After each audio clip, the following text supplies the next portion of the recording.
Почнуваме со дебатниот дел, како што најавивме. Тука во студиото е господинот Дарко Симуновски, експерт за криптовалути. Со господинот Симуновски разговаравме веќе неколку пати на оваа тема. Ги следиме на некој начин и бранувањата во светот на криптото, овие осцилации нагоре и надолу, и верувам дека така отприлика се движи и довербата на луѓето нагоре и надолу во однос на криптовалутите, но ќе се обидеме сега аргументирано да ги објасниме и суштински сите дилеми, што се случува, зошто се случува и да се обидеме да дадеме некои одговори. Вака, генерално, како за вовед на разговорот, како гледате моментално на криптопазарот? Доста е нестабилен, криптовалутите паднаа, флуктуираат тука некои 10-20%. Вака прво една генерална оценка, како гледате на тоа? Јас веќе многу пати имам спомнато, повторно ќе повторам. Значи, криптовалутите представуваат еден вид на финансиски маркет, што е најмалиот маркет што постои од другите финансиски маркети, како комодитети, обврзници и акции. Само за подсетување, ако споредуваме од јануари, почетокот на оваа година, па се до ден денес, акциите моментално тежат негде околу 100 трилиони американски долари маркет капитализација и има пад од скоро 50 трилиони американски долари маркет капитализација. Еден така голем робусен маркет падна за 50%, што стана за криптовалутите, што представуваат еден мал фрагмент од овие финансиски маркети. Моментално негде се движиме околу 1 трилион маркет капитализација на криптовалутите. Така да, значи... Сакате да кажете дека релативно малку средства се инвестирани во криптовалутите на глобално, на светско ниво? Да, апсолутно, затоа што тоа сепак станува збор за еден нов пазар и исто така во врска за овој пазар исто информациите што идат од главните мејнстрим медија, да речам, има доста тука полувистини или неточни работи што се изнесуваат, за разлика од другите традиционални финансиски маркети. Тоа исто така придонесува и обемот на криптовалути како еден маркет е доста мал и е многу подлежи на поголеми промени кога станува збор како сега што сме во рецесија. И исто така морам да спомнам дека кога се качуваат каматните стапки на централните банки, со тоа се тргаат средствата од сите финансиски средства и се ставаат во обврзници, затоа што ако гледаме пример на америчката берза за обврзници, тука ќе видиме дека тоа што го даваат како каматна стапка е на рекордно ниво во последниве 20 години, така да доста инвеститори се префрлуваат на тоа како посигурно, затоа што го сметаат дека е посигурно, но де факто, ако навлезиме на тоа како фиат валутите од месец за месец ја губат својата вредност и кога би ги пресметале тие работи и не е толку криптомаркетот не е толку волатилен колку што моментално фиат валутите се волатилни. Да, тука имаме инфлацијата, има и други фактори. Ајде да почнеме вака конкретно со конкретните случувања. Најнов настан во однос на криптопазарот е пропагањето на FTX берзата или FTX компанијата, која беше една од поголемите компании кои тргуваат со криптовалути. Пропагањето на таа компанија предизвика и остар пат на биткоинот, што ги повлече сите други криптовалути. Сега гледаме дека Binance треба да ја превземе, да ја купи FTX, не знам докаде е таа работа, но кажете ни, ова е уште една компанија која пропадна, имаше и други предходно. Тоа ми се чини дека ја зголемува недовербата на криптопазарот. Како гледате вие на ова? Видете сега, значи, кога споредуваме со овие традиционални маркети, кај криптовалутите е малку поинаку, затоа што пред се морам да напоменам за гледачите да стане појасно. Значи, овие ентитети што пропаднаа, значи преходно исто така еден голем менувачница, односно штедилница за криптовалути како Celsius пропадна, тоа се случува затоа што прво треба да разјасниме дека они не го презентираат криптосветот и сето тоа што го носи криптоиндустријата како појава. Они се пред се фирми, централни менувачници. Они не функционираат на самиот блокчейн, туку едноставно они земаат крипто средства и после тоа им ги даваат на користење на корисниците. Тие се зависни де факто од ликвидност и тие се зависни од некои инвеститори да ставаат средства да вложуваат на нивните менувачници. Кога имаме еден ваков пат... Како впрочем и било која друга финансиска компанија. Да. И кога имаме еден ваков пат на маркетот, они се соочуваат со тој проблем на ликвидност, затоа што за да даваат они каматни стапки, они де факто мора да ги земат истите средства што ги земаат од инвеститорите и самите они да ги користат други платформи на децентрализирани финансии и земаат од едно место каматна стапка за да можат да исплатат на своите корисници. И во едни вакви ситуации кога има пад на маркетот, тие имаат проблем со ликвидност и токму затоа се случуваат овие падови. Јас многу пати, често пати имам споменато, еве и сега пак ќе споменам, исто и во мојата книга, тоа го пишувам многу јасно и концизно, зборувам за тоа дека секој еден инвеститор не сме никако да чува криптовалути во централни менувачници, затоа што поентата на крипто светот не е да се чува на централни менувачници, туку треба ние самите да бидеме своја банка.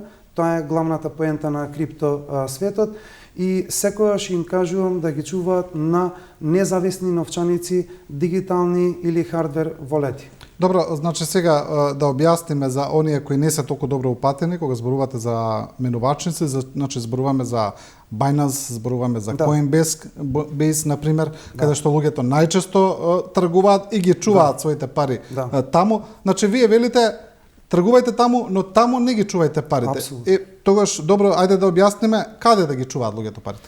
Тоест криптовалутите. Значи вака, да направиме една споредба. Кога некој купува криптовалути и ги чува на централна менувачница, технички не ги поседува криптовалутите. Значи, тоа е исто нешто слично како банка. Друго е да имате кеш во джеб, а друго е да имате пари во банка. Значи, треба да добиете дозвола од банката за трансакција. Тоа истото се однесува и на централни менувачници. И затоа, поради тоа јас зборувам, значи, за да имате целосна контрола на вашите средства, вие мора да ги користите независните новчаници, дигитални новчаници, како што се MetaMask, Exodus, Coin98. Значи, во тој случај, кога чувате криптовалути на овие новчаници, вие сте во тотална контрола на вашите средства и без разлика дали пазарот паѓа и колку и да паѓа, вие де факто повторно без разлика на се ќе ги имате тие средства и ќе ви бидат безбедни, затоа што не зависите од трета страна. А во случајов на централни менувачници, вие зависите од нивната ликвидност, зависите од тие централни менувачници и со тоа не ви се сигурни средствата. Значи, да повторам, кога се чува на независни новчаници, како вие што спомнав дигиталните или хардвер волет, како што се USB, јас би сакал и сега малку да покажам еден пример за гледачите, не знам дали ќе така може да видат. Добро, ова е USB, така. Ова изгледа како USB, ова е фактички хардвер волет, Ledger. Значи, ко има можност да ги чуваат во ова е исто како пример, еве една споредба направиме, како еден сеф дома, значи чувате да речеме одредени работи, кеш или било што. Значи ова така би му дошло затоа што на овој начин кој чувате вие средствата ги имате во блокчейн мрежата.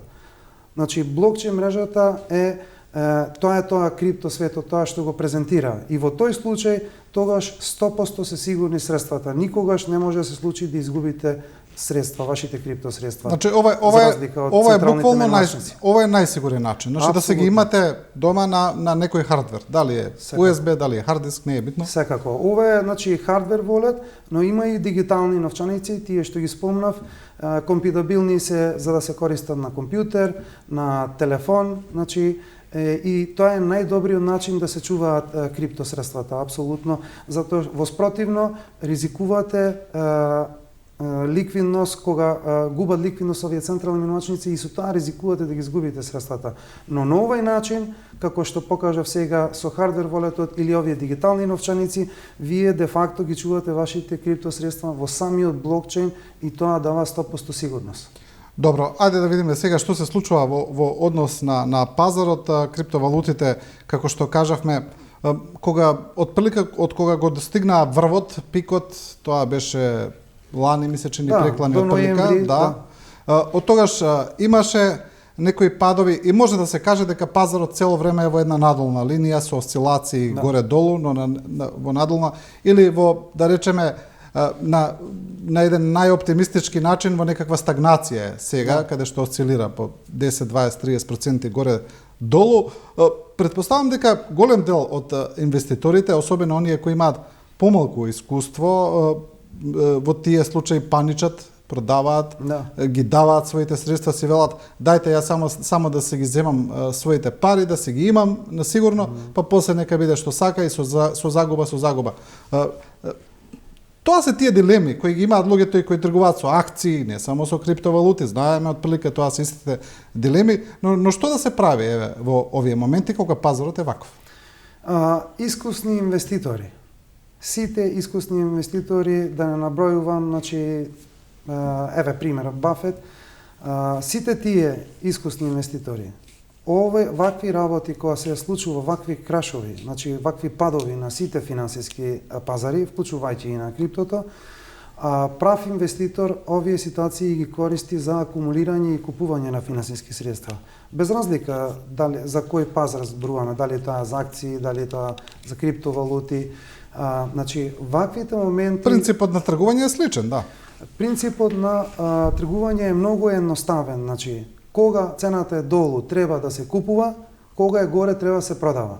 Но меѓутоа доста луѓе што немаат искуство како инвеститори почнале на почеток и нормално е кога немате искуство да се случува таа паника, значи многу луѓе што немаат искуство од паничење ги губат своите средства, односно загубата е кога вие продавате де факто. Значи вие не сте во загуба се додека ги чувате и не ги продавате. Значи кога ќе ги конвертирате во долари, тогаш е загубата ако паднала цената како што е сега пример.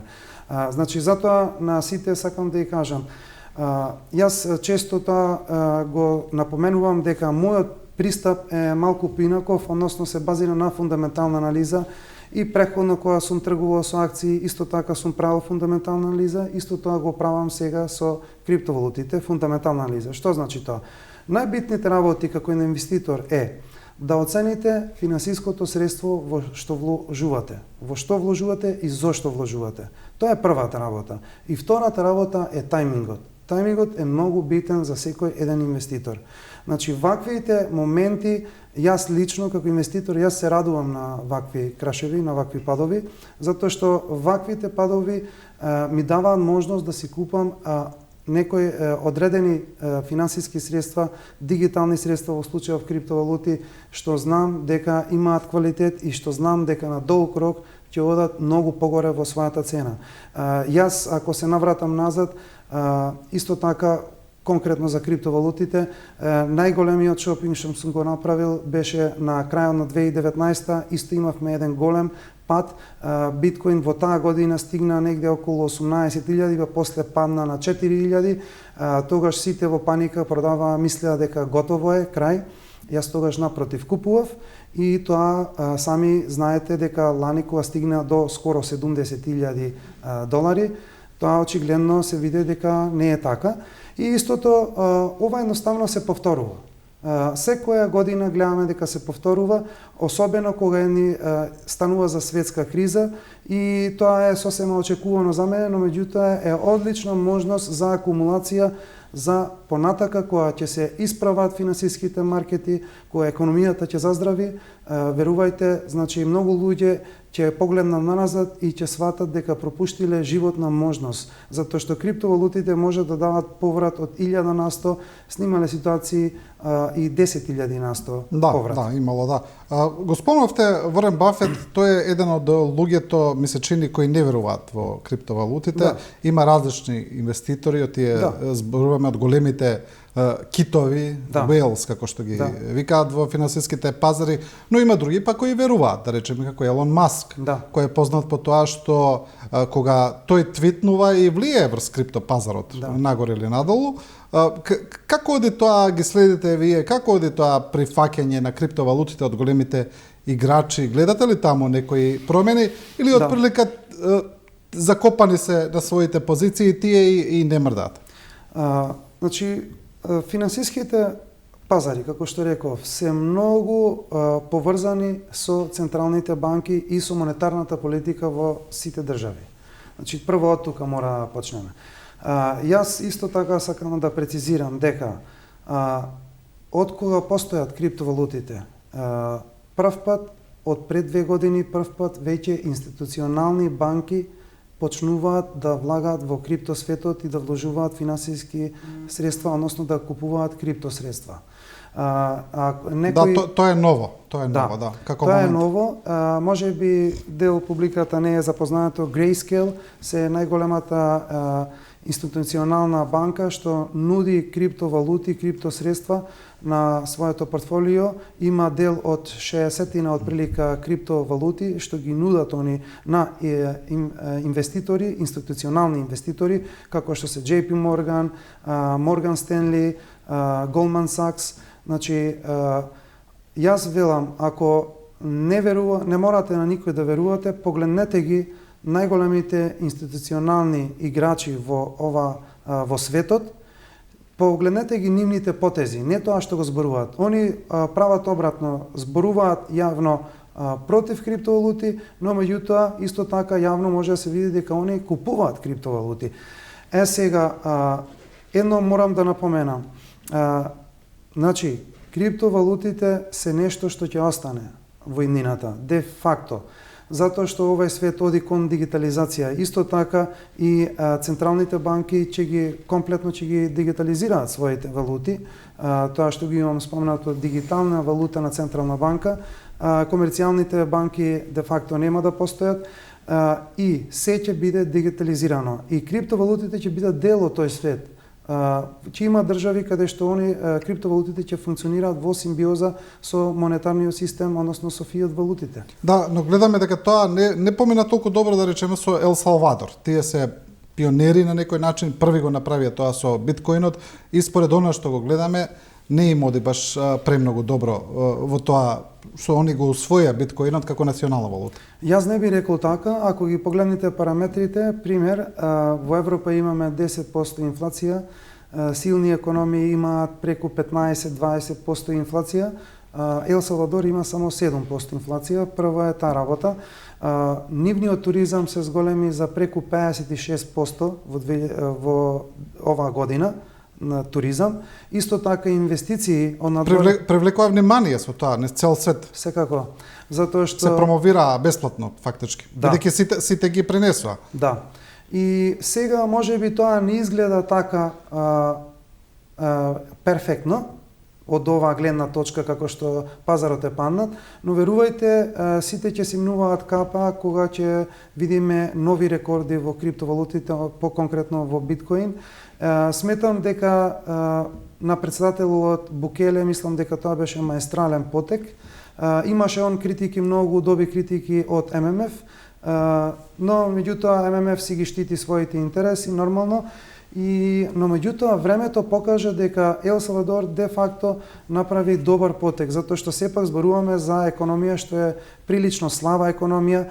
Тие имаа проблеми во преходно и изгубија својата национална валута, веќе одамна го има доларот како национална валута и сега со имплементирањето на биткоин веќе пред година и пол, лани во јуни, економијата полека веќе оди закрепнува. Сега со оглед на оваа светска новонастаната ситуација на рецесија, нормално е дека и тие ќе бидат ефектирани, но меѓутоа тој удар е помал за разлика од други послаби економии. Да, добро, имаме случаи каде што традиционалните валути имаат страшна девалуација. Еден од тие примери е турската лира, која на пример падна 70-80% од почетокот на годината, ако правиме такви споредби од прилика со биткоинот.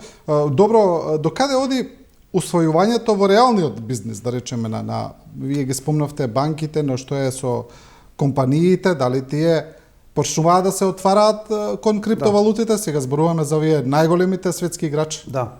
Прво ќе почнам од Visa и Mastercard. Visa и Mastercard, штом ќе излезат овие дигитални валути на централни банки, Visa и Mastercard може да изгубат тотално својата работа. И тие се свесни за тоа.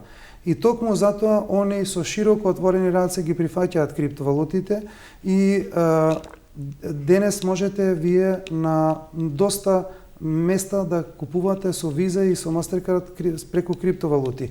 Исто така бевме сведоци како пример Revolut, едни такви платежни провајдери, веќе имплементираат криптовалути како дел од тоа. Исто тоа јас пишував на мојот вебсайт TokenPad за тоа, как овие што се за праќање на средства како Western Union, ова другата сакав да ја спомнам сега на врвот од јазикот ми е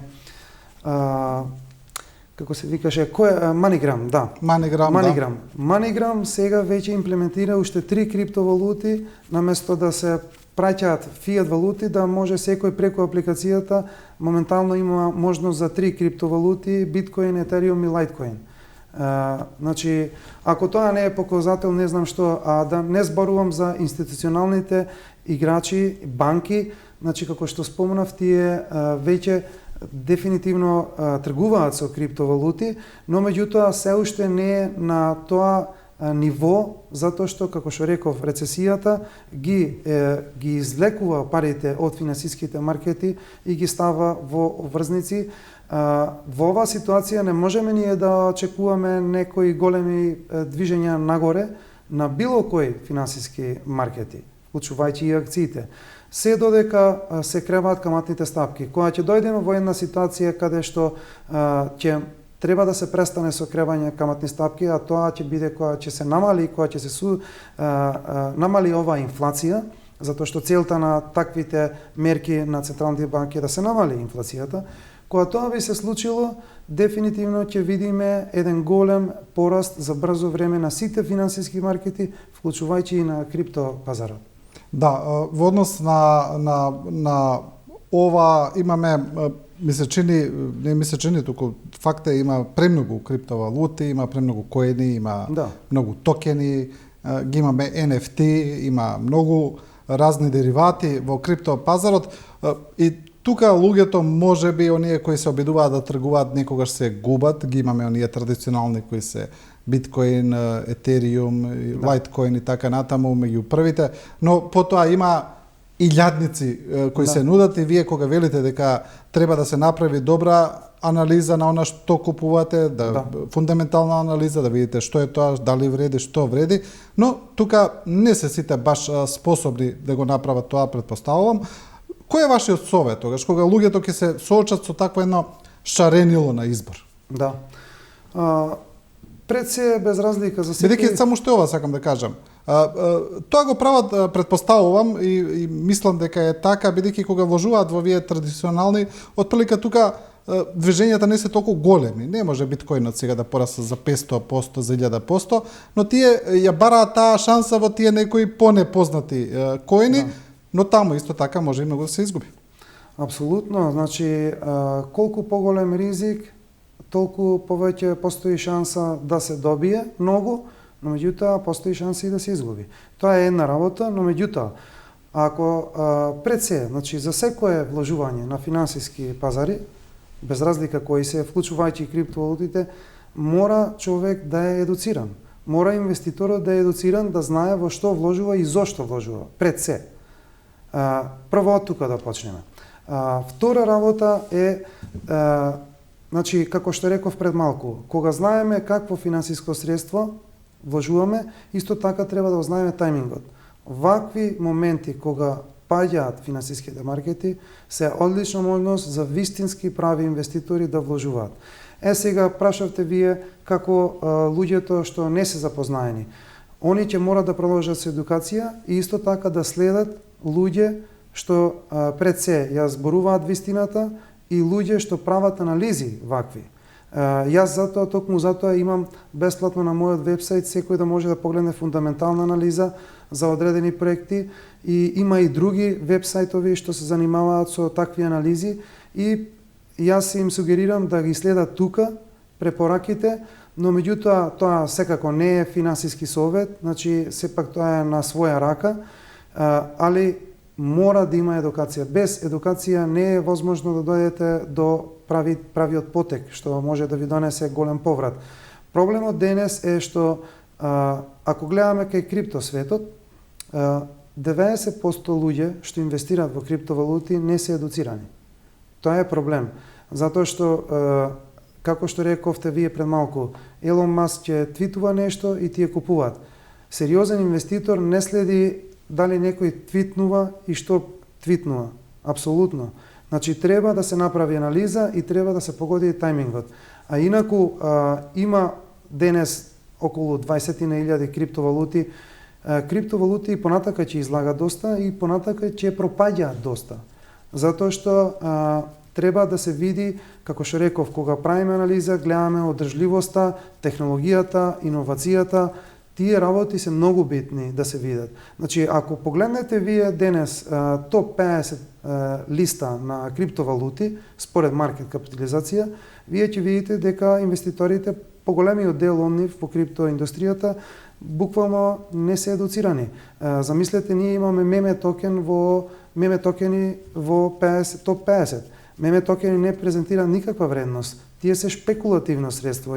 Тоа и многу конкретно го пишувам во мојата книга. Зависат само од купување и продавање. Ако ги купуваат, вредат, така не. Од шпекулација, како што рековме пред малку, со твитување, од тоа зависат. Но меѓутоа, кога ќе најдете добар проект што има иновација, што има соодветна технологија, затоа што пред се морам да прецизирам.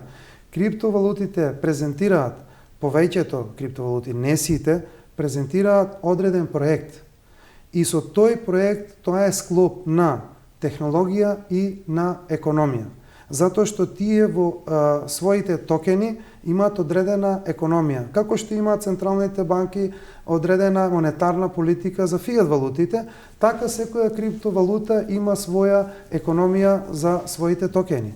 Така да кога ги гледаме овие работи, ако се следат како што треба со адекватна едукација, тогаш сигурен сум дека успехот е неминовен.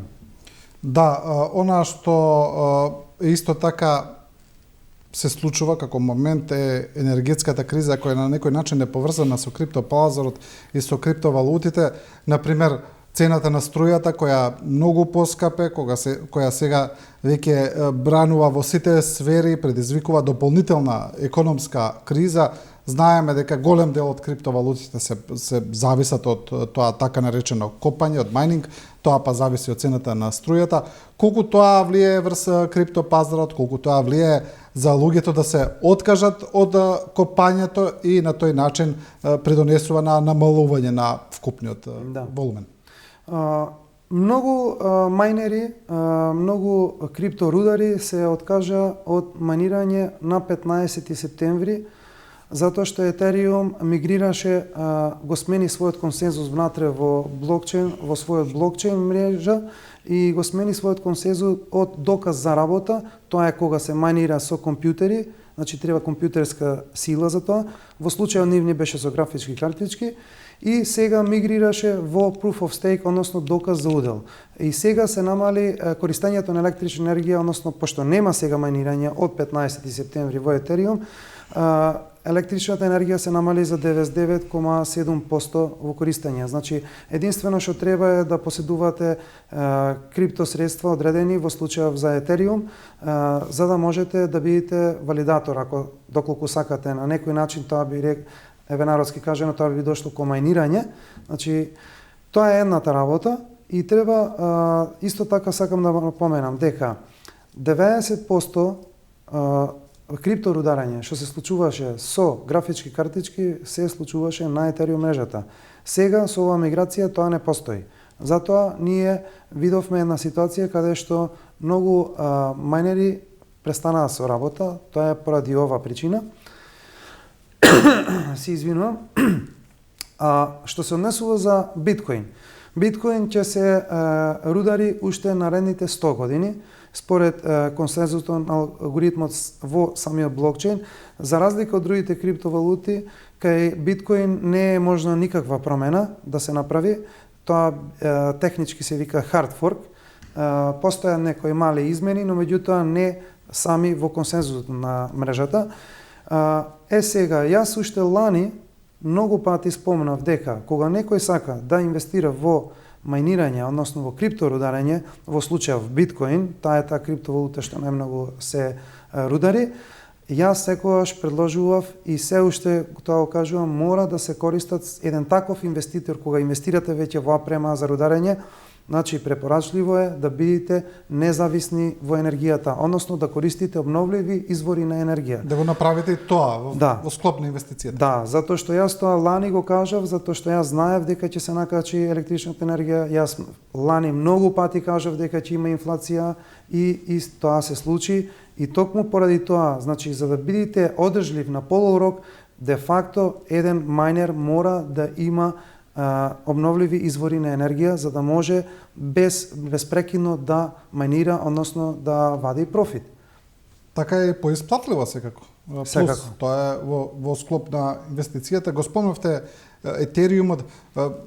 Имаше многу предвидувања пред да заврши копањето на Етериум, што ќе се случува со таа криптовалута, дали кога ќе заврши рударењето, дали таа ќе се покачи или ќе падне, бидејќи има тука различни анализи. Едната е дека кога ќе прекине да се произведуваат нови Етериуми, дека тоа ќе ја качи цената на самата валута со тек на време. Други па дека кога ќе прекине интересот за рударење, ќе прекине интересот и за самата валута. Отприлика не се случи ни тоа, таа гледаме дека сега се уште одат заедно у пар со биткоинот, кога паѓа едниот, паѓа и другиот и кога растат и обратно. Кој е ваше предвидување за Етериумот? Што мислите дека ќе случува сега, откако таа валута веќе не се копа? Да, прво вака, сега да прецизираме за сите гледачи. Етериум, кога се, значи, без разлика, било која криптовалута, значи, кога станува збор за монета, коин, со свој блокчейн, како е Етериум, пример, и другите, зависи консензусот на функционирање внатре во блокчейн мрежата. Значи, едниот начин е, како што реков, доказ за работа, во случајов како што е биткоин. Во тој случај, мајнерите што прават? Тие одржаваат мрежата, и со тоа ја прават децентрализирана и исто така ја прават да биде сигурна таа мрежа. И со тој процес на рударење, они вадат нови биткоини во пазар, ги пуштат во пазар. Така оди тоа. Значи, по секој измајниран блок се добива моментално се уште 6,25 биткоини по еден измајниран блок. Се создаваат нови, да. Да. Сега, од друга страна, каде што имаме консензус, доказ за удел, како што во случајов се префрли Етериум, во тој случај нема користење на машини за да се рудари и ваѓањето на нови криптовалути во пазарот оди во самиот алгоритм, во самиот консензус, односно на период. И тоа е утврдено внатре во алгоритмот како ќе оди пуштање на нови коини, односно на нови Етериуми во промет. Значи сепак ќе се создаваат нови Етериуми. Секако дека ќе се создаваат и што е многу битно да спомнам, има неколку криптовалути, вклучувајќи и Етериум, што има неограничена залиха. Но меѓутоа има ограничен начин како се пуштаат во пазар. Како што реков, тоа зависи од внатрешниот консензус на самиот блокчейн. За разлика од биткоин, до 2000 и уште наредните 100 години проценката е дека додека ќе се мајнира, додека не излезе 21 милион биткоин во оптек во пазар. Моментално сме прилика на 19 милиони и 200, од прилика над 200.000 и треба уште 100 години да поменат да се испуштат и овие остаток од нецели 2 милиони. Значи, тоа е начинот на функционирање. За разлика овде каде што имаме неограничена залиха, но меѓутоа е ограничен начинот како се пуштат тие во промет. Да, добро, сепак е, значи, ограничен бројот на етериуми кои може да излезат. Секако дека е ограничен, тоа да не се збунат гледачите, апсолутно. И тие намерно направија со оваа миграција, направија една промена само во мрежата, за да го направат повеќе дефлационен овај етериумот. Тие направија се помалку да излагаат во пазар етериуми, и со тоа де факто да го направи дефлационен. Значи целта на секоја криптовалута, како што реков, тие имаат своја монетарна политика, како ги испуштаат криптовалутите во пазар. Скоро сите криптовалути, односно сите криптовалути го имаат тоа. Значи начинот е сега што секој има различен начин како тоа го прави. И како што реков, најголемиот дел од сите криптовалути имаат ограничена максимална залиха, и тоа е исто така многу битно, и сите тие се креирани за да бидат дефлациони. Сега, нормално ние тоа не можеме, обичен човек тоа не може да го види сега, затоа што, како што реков, и како што знаеме сите, светската економија крашира и паѓа, така да не можат тие да бидат имуни, тие се дел од таа економија, апсолутно. Да, добро, во однос на регулацијата, што мислите вие за регулацијата? И тука има различни мислења, дали криптопазарот треба да биде регулиран или не. Има и за и против во однос на таа идеја, бидејќи доколку го регулирате, на некој начин им давате сигурност на луѓето, но доколку го регулирате, на некој начин го ставате на исто рамниште како и централизираните финансии, како класичните банки, и на некој начин така блокчейнот ја губи онаа предност која има вака, кога е децентрализиран, бидејќи ако државата го контролира, ако ги постави условите за игра, тогаш е прашањето па што би добиле да инвестирате таму. Значи имаме и за и против аргументи, кој е вашето мислење? Прво, значи за било кој што е против за криптовалутите, дефинитивно тој не е едуциран, поим нема за криптовалути, само човек што не знае што презентира тие, може да зборува против криптовалути. Тоа е една работа. Прво од тука да почнеме. Сега, кога станува збор за регулација, јас лично сум за регулирање на криптовалутите. Сега, ако случајно државата не ги регулира, тогаш криптовалутите се во сива економија. Нијата држава нормално не би сакала да има сива економија, ниту јас не сакам да има сива економија. Затоа што една таква ситуација не е добро за државата и да појасниме само, нерегулирани значи еве на пример отприлика како што е статусот во Македонија. Да, значи не е забрането да се тргува со криптовалути воопшто, тоа треба да се појасни. Да. Сите оние случаи кои ги имавме беа поврзани со крадењето струја, а не со тргувањето само. Значи не е ни забрането, не е ни дозволено, значи едноставно тоа е едноставно не постои нигде, лебди во воздух. Да, лебди во воздух. Да. Значи тоа дефинитивно не е добро за никој. Сега, од друга страна имаме погрешен пристап како што го направи Кина. Кина е комунистичка земја и тие имаат тотално централистичко уредување и тие сакаат да имаат 100% контрола на се, што де факто дури во економијата кога учите, тоа е еден вид на економија на централно управување, дефинитивно тоа не е добро. Значи за економијата да оди напред треба да биде слободна. Во случајот на Кина, они забранија криптовалути, но де факто се уште се тргуваат криптовалути. Зошто? Затоа што самата блокчейн технологија е невозможно да се запре. Не може никој жив да ја запре блокчейн технологијата. Прво од тука да почнеме. Доколку имате интернет, тоа е тоа. Тоа е тоа. Значи не може никаков регулатор да го запре тоа. Сега, кога ги знаеме веќе тие податоци дека не можеме да го запреме, тогаш зошто да не го регулираме и сите да имаме поволности од тоа. Но меѓутоа треба правилни регулации.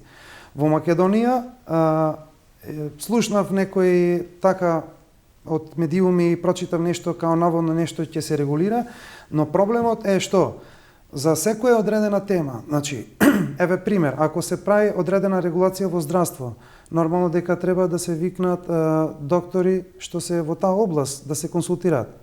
Кога се прави, кога се носат регулативи за криптовалути, треба да се консултира луѓе што се занимаваат со тоа, што го познаваат пазарот и што знаат како функционираат.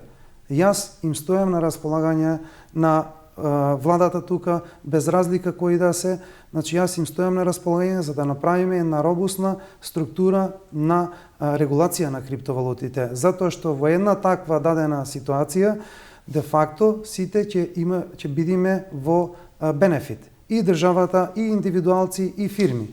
Затоа е многу битно да се регулираат, но меѓутоа да се регулираат во тој начин да имаме сите бенефит од тоа.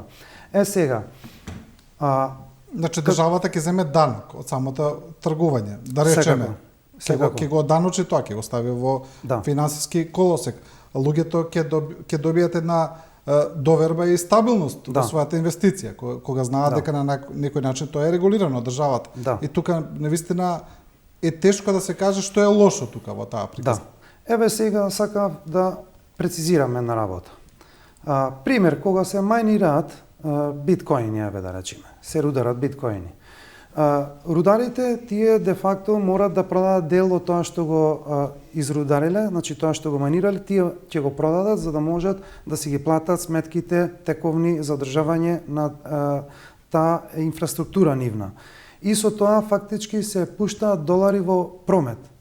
Дали тоа би било лошо? Апсолутно не. Значи ние со ова имаме плюс долари во самиот пазар, затоа што, да прецизирам, во криптоиндустријата имаме наречени stablecoins што презентираат долари и тие секогаш де факто тие се долари, затоа што тие што ги испуштаат овие токени се фирми регистрирани во Америка и тие имаат залиха резерви на долари.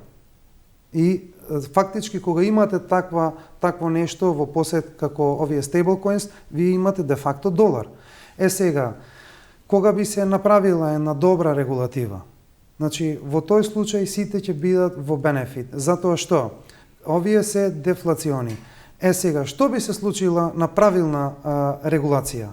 Прво, значи иновацијата земаме со широко отворени раце и тоа секогаш се знае, иновацијата во технологијата го подобрува стандардот на живење во одредена држава. Тоа се докажало уназад, секогаш не виделе. Значи, самата технологија тоа го дава. Сега, кога би се направила една таква регулација, државата би имала многу поголем прилив на даноци, него како што е сега, или, не дај Боже, да се забрани. Тогаш, во тој случај, ние одиме во буквално црна дупка, затоа што одиме контра на тоа каде што оди светот. Сега, кога би се направила една добра регулација, јас имам сет пакет мерки како тоа би се направило и може да се спроведи во сите сектори на постоење. Значи, може тие работи, сет регулативи се состојат од две работи: регулирање на самите криптовалути и употреба и регулација на блокчейн. Затоа што ако се користи блокчейн технологијата во јавни институции, тогаш добиваме транспарентност. Кога се користи блокчейн технологијата, пример во земјоделство, во тој случај, пример, кога еден земјоделец произведува одредена култура, во тој случај добиваме ние точни податоци каде е тоа растено, на кој начин е растено, и на тој начин веќе добиваме ние повеќе, самиот земјоделец добива повеќе кредибилитет за да може да извезува насекаде во светот, затоа што во тој случај блокчейн технологијата го гарантира квалитетот и начинот како тоа е одгледано. Тоа е еден пример. Има милиони примери што може исто така да се користи во здравство, во образование, во сите сектори, како што реков, и бенефитите се многу големи. А економскиот дел, државата дефинитивно прво ќе има повеќе обрт, повеќе ликвидност би имало на денарот, на нашата национална валута, со тоа може да се зајакне денарот и ќе има повеќе прилив во државата од даноци.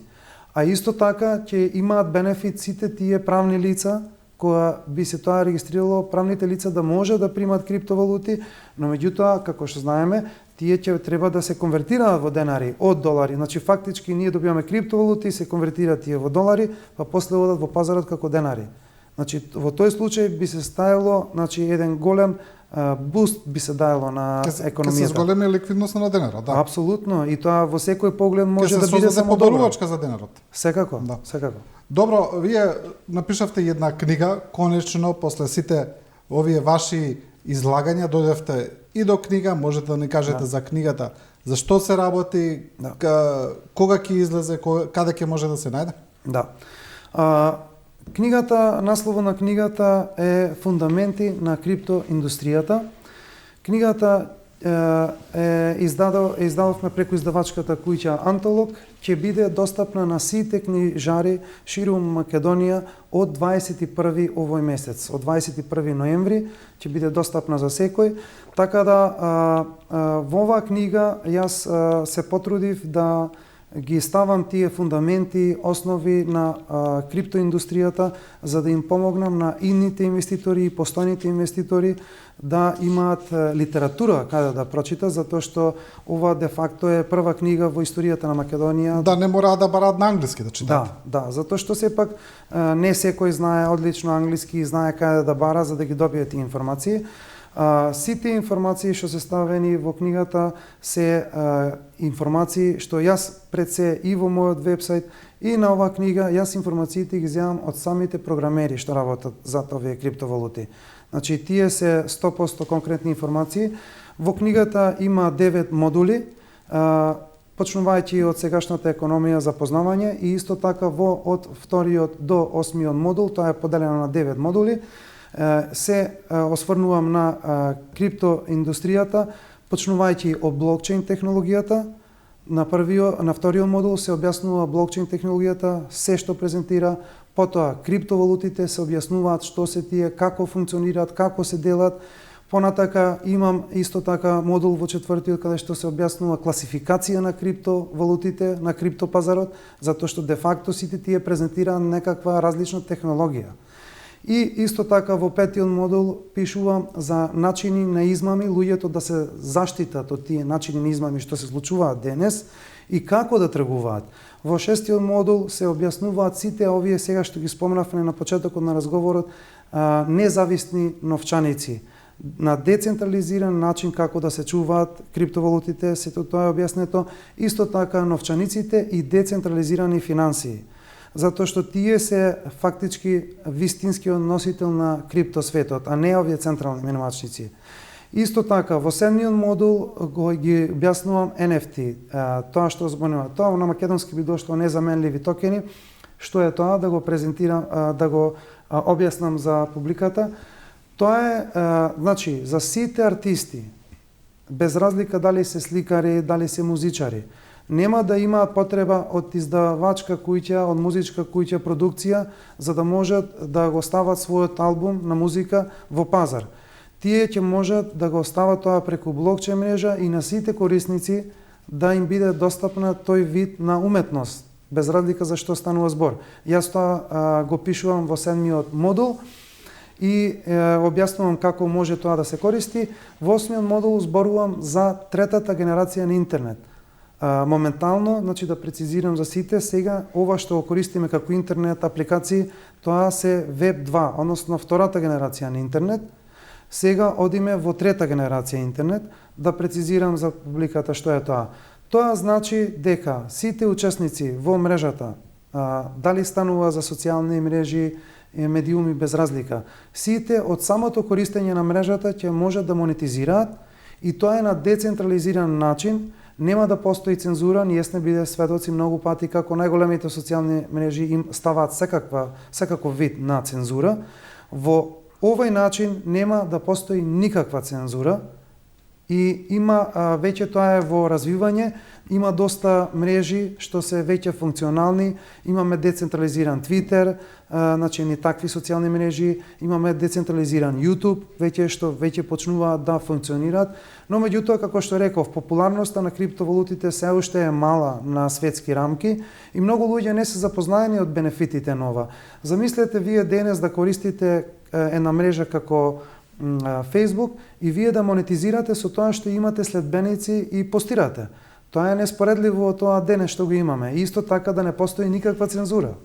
И на последниот модул од мојата книга се осврнувам на дигиталните валути на централни банки, затоа што еве пример конкретно во Македонија, тоа е табу тема, никој во јавност не спомнал за тоа, не знам зошто. И тие се што е пишано тука се преземени официјални податоци од БИС, тоа е банка на банките во Швајцарија, да појасниме за публиката. Значи, овие дигитални валути на централни банки, за споредба со ова дене што користиме како дигитална валута, значи ние знаеме дека над 90% што се употребува денес како пазар се користи на дигитален начин. Сега, овие нови валути нема да бидат ова што го знаат луѓето и мислат дека станува збор за истото. Не, тоа ќе биде токен на централизиран леџер. И тоа веќе е во пракса во Кина, секој може да провери на интернет, има и на YouTube да видат луѓето како функционира тоа.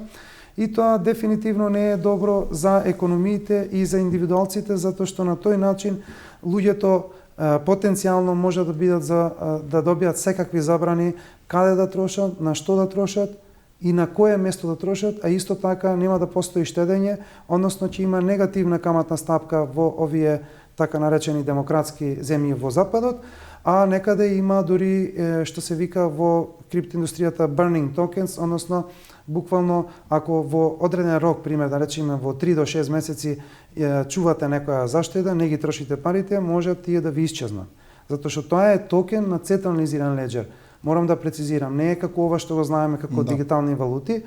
И тоа ќе се случи веќе сега за 8 месеци во Америка, во Европа за нецела година, може би година максимум, веќе тие ќе бидат пуштени за мало продажба. Исто така морам да потенцирам за овие валути, че има две класи на валути. Значи, едната класа ќе биде за централните банки и за корпорации, како што се Microsoft, пример. Да. Значи, тие ќе имаат еден вид на пари, а другиот тип на пари ќе го имаме ние. Односно, што би рекле retail, односно за мало продажба. Овие рестрикции ќе бидат за мало продажба. И тие тоа не го кријат, тие сами кажуваат како ќе прават, наводно за да се стимулирала економијата да има повеќе потрошувачка. Но меѓутоа мотивите се апсолутно други, но меѓутоа нема да навлагаме тука, али како и да е. Во оваа книга, значи многу добро е објаснето се што постои и како функционира во криптосветот. Затоа за секој еден што е инвеститор или сака да биде инвеститор, јас му ја препорачувам оваа книга да ја земе, да ја прочита и ќе биде одлична основа за почеток на инвестиции. Да, и како што вие велите, доколку сакате да инвестирате, едуцирајте се. Апсолутно. Дарко Симуновски, ви благодарам за ова гостување. Ви благодарам многу. Еве, разјаснивме доста дилеми за криптовалутите, имате сега повеќе информации, можете да размислувате на таа тема и да анализирате понатаму. Одиме со кратка пауза за реклами, па продолжуваме со емисијата.